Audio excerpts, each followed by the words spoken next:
Welcome to Medify. So let's start our next important topic, which is apoptosis. Apoptosis is programmed cell death. Programmed cell death. Programmed cell death, it can be physiological और pathological. Physiological कहाँ होगी? तो embryology में हो रही है. ठीक है, एम्ब्रियोलॉजी थाइमस में होती है, जो कि थाइमस डिग्रेड होता रहता है धीरे धीरे with the age. Then post inflammatory action. Post inflammatory action pathological कहाँ होगी? तो 4 जगह पे होती है. पहला, ट्रिगर्स. कौन से ट्रिगर? जो इसके ट्रिगर्स होते हैं, याद रखना. पहली होती है वायरल, यानी कोई वायरस आके अटैच हो जाए इसकी सेल मेम्ब्रेन के रिसेप्टर पे और वो एपोप्टोसिस करवा दे. तो दूसरा, इंट्रासेल्युलर प्रोटीन. इंट्रासेल्युलर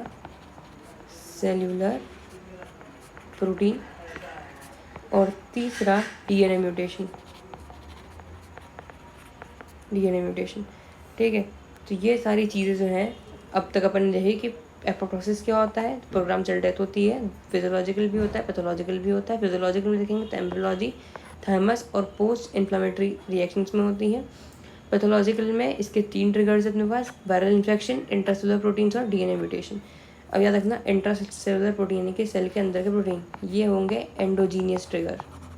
और एक एक्सोजीनियस ट्रिगर है, जो कि ये है. एंडो मतलब अंदर की चीज़, एक्सो मतलब बाहर की चीज़. तो वायरस बाहर से आके लगेगा. तो याद रखना 2 पाथवे हैं इस हिसाब से फिर इनके.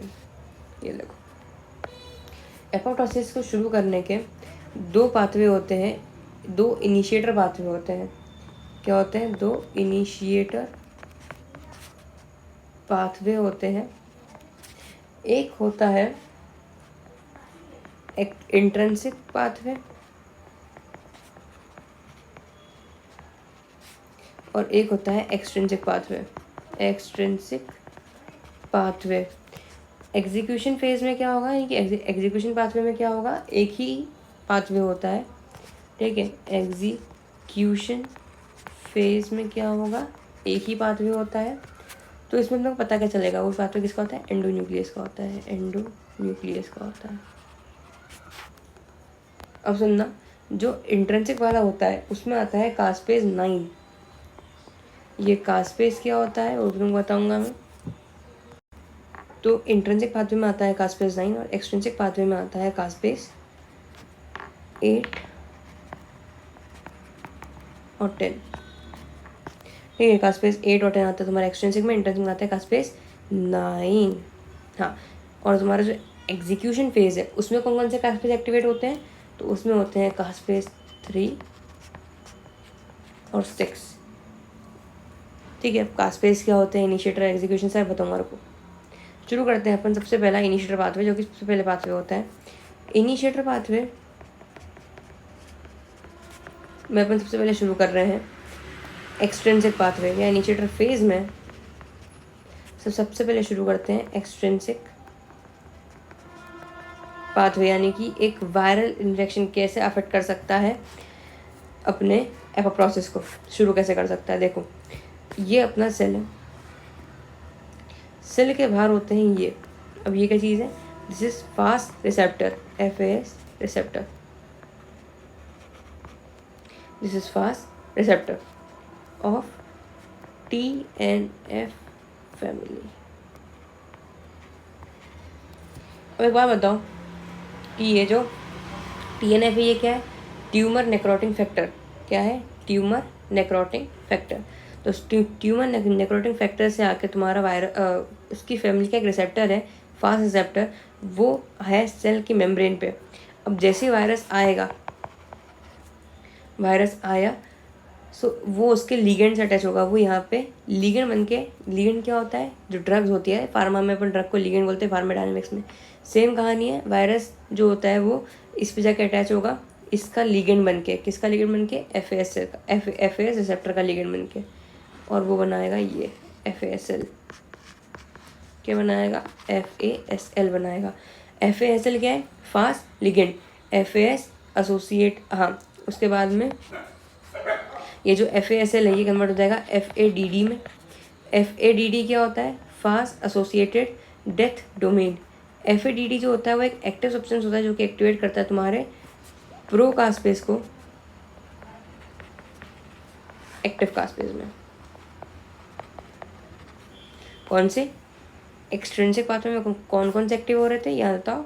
8 और 10, तो सेम 8 और 10 यहाँ लिख दो।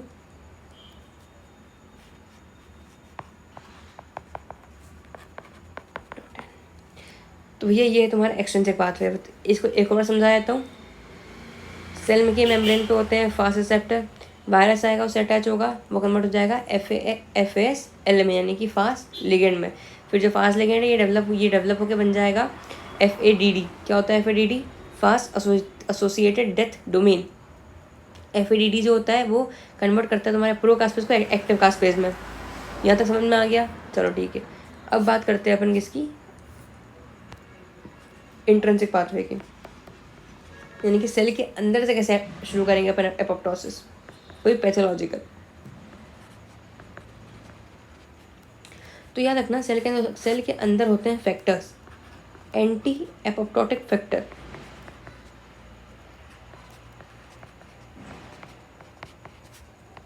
एंटी एपोप्टोटिक फैक्टर कौन से होते हैं? BCL2, second MCL1। ठीक है। कुछ होते हैं प्रो एपोप्टोटिक फैक्टर,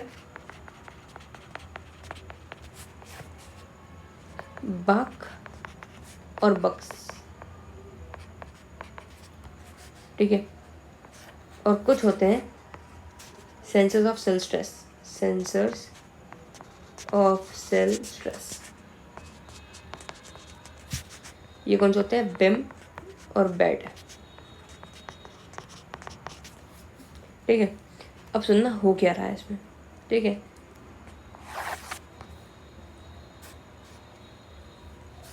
पहले तुम बताता हूँ एंटी एपोप्टोटिक जो एपोप्टोसिस को रोकेगा, प्रो एपोप्टोसिस एपोप्टोटिक जो चाहता है एपोप्टोसिस हो लेकिन कोई स्टिमुलेशन चाहिए इसको। ठीक है, बाक और बक्स में। और senses of cell stress, cell के ऊपर कोई भी स्ट्रेस आएगा तो ये सेंस कर लेंगे। ठीक है, बिम और Bad. Now we talk about कि हुआ क्या है। मैंने तुमको स्टार्टिंग में यहाँ बताया था, कुछ कहाँ बताया था, यहाँ बताया था कि 3 मेन ट्रिगर्स होते हैं, वायरल, इंट्रासेलुलर प्रोटीन डिग्रेडेशन और DNA म्यूटेशन। तो वायरल हो गया, अब बात करते हैं DNA म्यूटेशन की। अब क्या होगा सुनना, माइटोकॉन्ड्रिया में जो ये तुम्हारे BACL2 है, ये सब कहाँ प्रेजेंट है? तो याद रखना BACL2 प्रेजेंट है माइटोकॉन्ड्रियल की आउटर मेम्ब्रेन पे, यहाँ पे। तो BACL2 not let cytochrome out the mitochondria. चलो let's start. The DNA mutation हुआ भैया, अब वो तो हो गया। देन ये जो DNA म्यूटेशन हुआ ये एक टाइप का क्या है? सेल स्ट्रेस है। तो वो कौन डिटेक्ट करेगा? बिम और बेड। तो बिम और बेड ने डिटेक्ट करा कि भैया कुछ तो स्ट्रेस आया है। अब वो 2 चीज़ करेंगे। ठीक है, पहली बात वो डिस्ट्रॉय करेंगे BCL2 को। ठीक है, और प्रमोट किसको करेंगे?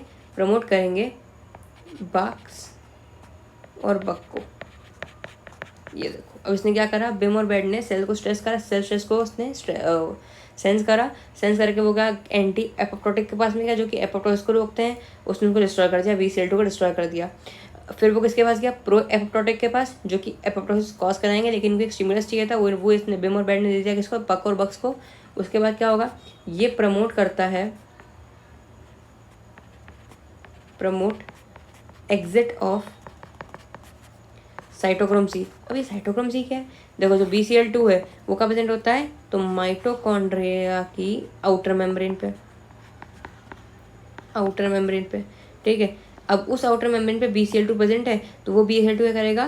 प्रिवेंट करता है, prevent exit of cytochrome C, cytochrome C। ठीक है, उसके एग्जिट को प्रिवेंट करता है। अब भैया साइटोक्रोम C इसको अब ये तो डिस्ट्रॉय हो गया, तो ये उसके एग्जिट पे प्रिवेंट हो नहीं पाएगी, तो ये तो बाहर आ गया। Promote exit of cytochrome c बाहर आएगा कहाँ पे, इनटू साइटोप्लाज्म, इनटू साइटोप्लाज्म। अब साइटोप्लाज्म में आएगा तो ये भी दो चीज़ करता है।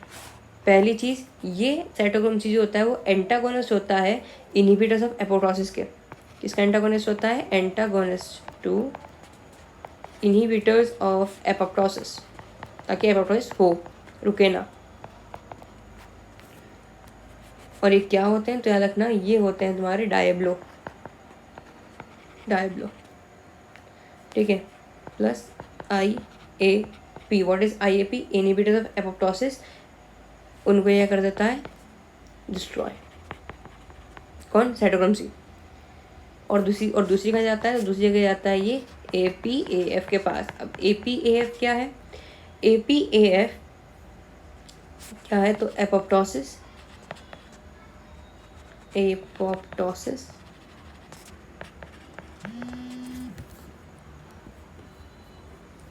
एक्टिवेटिंग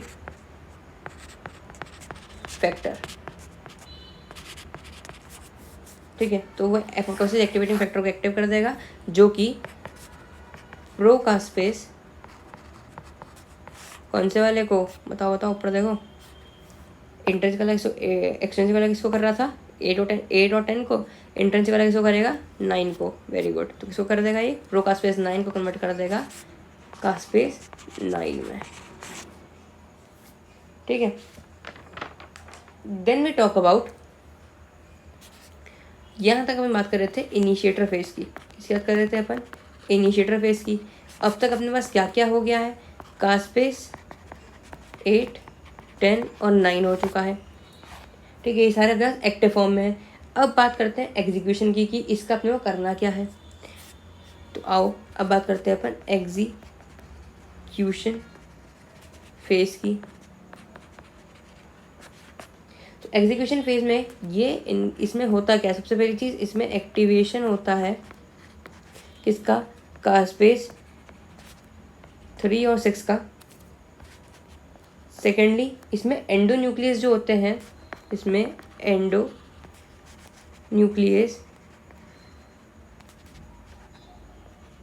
जो होते हैं वो कट करते हैं DNA को एट स्पेसिफिक पॉइंट।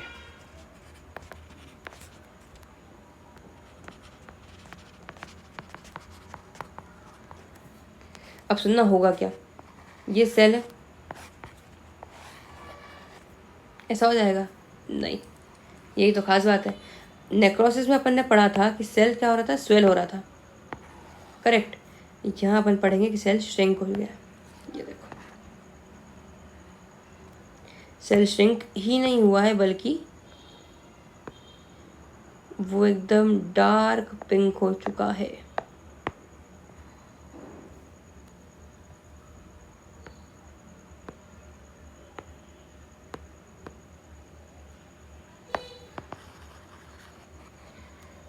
ये लाइट है, लाइट से हो गया डार्क। याद रखना क्या हो गया है, डार्क पिंक हो गया है। तो ये जो डार्क पिंक चीज़ है ना, इसको हम बोलते हैं एपोप्टोटिक बॉडी। क्या बोलते हैं, एपोप्टोटिक बॉडी बोलते हैं। इसकी प्रॉपर्टीज देखो तो सेल श्रिंक,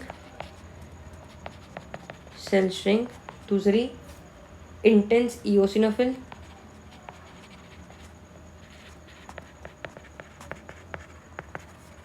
और थर्ड कंडेंस न्यूक्लियस।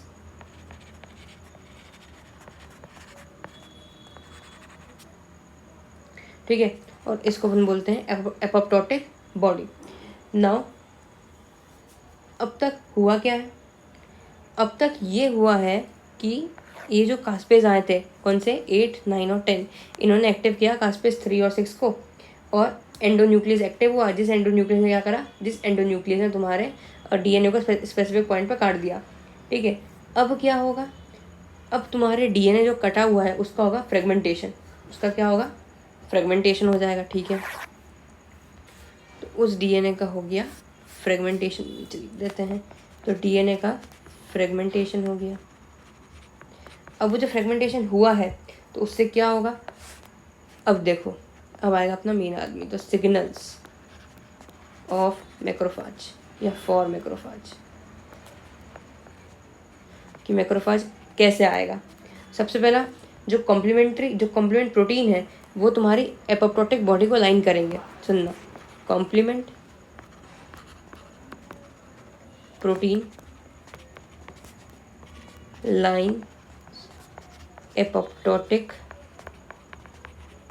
बॉडी, ठीक है। और कौन से कॉम्प्लीमेंट प्रोटीन तो याद रखना, कौन कौन से, फॉस्फेटिडाइलसराइन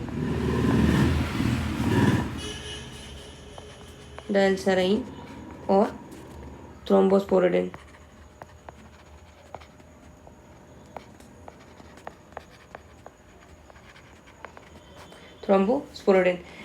अब यहाँ पे क्या होता है, यहाँ पे इन्फ्लामेशन में क्या होगा, चीज़ बढ़ेगी लेकिन ये चीज़ बढ़ नहीं रही है।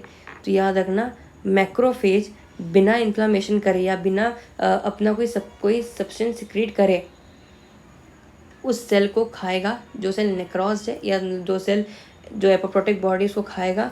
और सबसे इम्पोर्टेंट की चीज़ किस वे में खाएगा, तो उसको स्टार बना के लिखना, ईफेरोसाइटोसिस। इसकी डेफिनेशन लिख लो, मैं बोल रहा हूँ कि the macrophage eat the apoptotic body silently by a unique mechanism called as efferocytosis, ठीक है। देन ये जो एपोप्टोटिक बॉडी है ना कैसी है, तो 3 चीज़ें बताई थी। पहला स्मॉल साइज, दूसरा cell shrink, then condense nucleus, और तीसरा इंक्रीज प्रोटीन और कंडेंस इओसिनोफिल्स। ये देखो इंटेंस इओसिनोफिल्स। तो जो एपोप्टोटिक बॉडी है इसके अलग अलग नाम होते हैं, ठीक है। सबसे इम्पोर्टेंट, सबसे पहला काउंसिलमेन बॉडी जो कि इसके पहले प्यार लीवर ने रखी हुई है। तो एपोप्टोटिक हेपेटोसाइट्स, जब तुम्हारे लीवर के सेल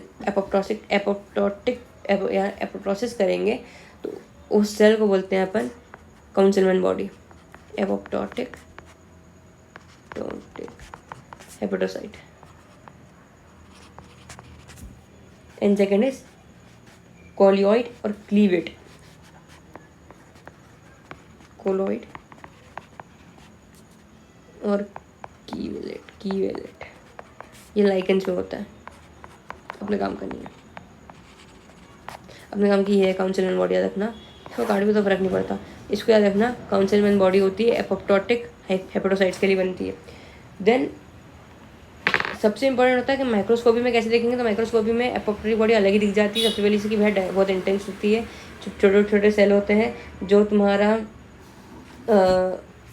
एनेक्सिन है उसको अपन स्टेन करते हैं, मतलब वो एक स्पेशल चेन होती है, इसको बोलते हैं एनेक्सिन। जो किसको स्टेन करता है, फॉस्फेटिडाइलसराइन को। तुमको सेल के बारे एक रेस टाइप के दिखेंगे, वो किसके लिए है, सिग्नल फॉर मैक्रोफाज। याद है, फॉस्फेटिडाइलसराइन और थ्रोम्बोस्पोरिडिन। अब इनके अलावा 2 होते हैं, एक होता है नेक्रोप्टोसिस और एक होता है पायरोटॉप्सिस।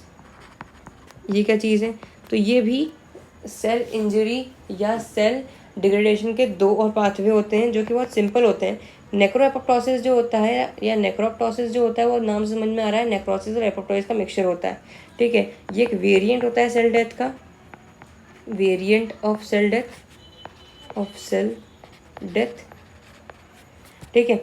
इसमें क्या होगा, जब तुम्हारा व्हेन FFD, जो तुम्हारा FFD है, FADD जो है वो ब्लॉक करेगा नए वायरस से, ब्लॉक बाय न्यू वायरस। तो क्या होगा, प्रोकास्पेस 8 और 10 जो होंगे वो एक्टिव नहीं हो पाएंगे, क्योंकि वो तो एक्सटेंसिव की कहानी है ना FADD।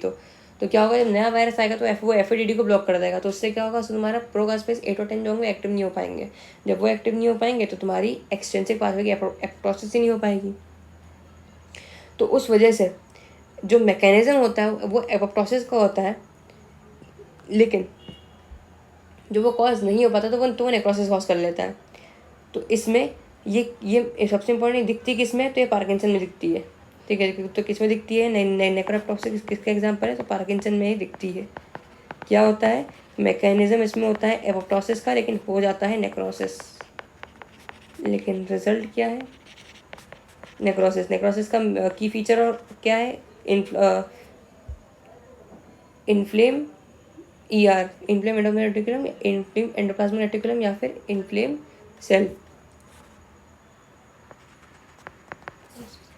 पायरोप्रोसेस, पायरोप्रोसेस नाम से हमारा फायर, फायर यानी कि हीट, हीट यानी कि फीवर, बॉडी में हीट फीवर। तो इंट्रासेलुलर माइक्रो एंजाइम जो होंगे सेल के अंदर, जब इंट्रासेलुलर माइक्रो एंजाइम सेल के अंदर जाएंगे तो इन्फ्लेमेशन कॉज करते हैं। इसमें कास्पेज 1 जो होता है वो एक्टिव होता है। कास्पेज 1 जब एक्टिवेट होगा तो वो कास्पेज 4 और 5 को करेगा जो कि एपोप्टोसिस कॉज करेंगे। और जो तुम्हारा कास्पेज 1 है वो ज़्यादा अमाउंट में अगर हो जाएगा एक्टिव तो क्या होगा, वो कन्वर्ट हो जाएगा, इसका है मेन बेस कास्पेज 1। और वो कहाँ से आया, जब तुम्हारा इंट्रासेलुलर माइक्रो ऑर्गेनिज्म जब सेल के अंदर आएंगे तो वो कास्पेज 1 को एक्टिव करेगा। वो कास्पेज 1 इंटरल्यूकिन 1 को एक्टिव करेगा, जो इंटरल्यूकिन 1 क्या कॉज करेगा, फीवर कॉज करेगा। फीवर तो करेगा ही करेगा, लेकिन जो कास्पेज 1 है वो और क्या करेगा, वो कास्पेज 4 और 5 को भी एक्टिव कर देगा, जो तुम्हारा एपोप्टोसिस कराएगा। That's why fever plus apoptosis is pyroptosis. Okay then,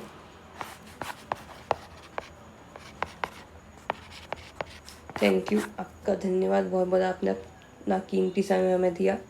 इसके साथ अपने एक सेल इंजरी नाम के टॉपिक पूरा ख़त्म कर दिया है।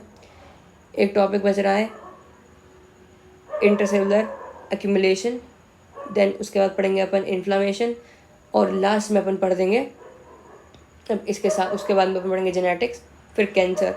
और गिनती की कुछ 5 से 6 वीडियो में तुम्हारी पूरी जनरल पैथोलॉजी ख़त्म कर दूंगा। ठीक है, तो थैंक यू एंड जय श्री। अगर समझ में आया हो तो सब्सक्राइब करना, लाइक करना, और अगर कोई डाउट हो तो कमेंट कर देना, हम शॉर्ट्स वीडियो बना देंगे। धन्यवाद।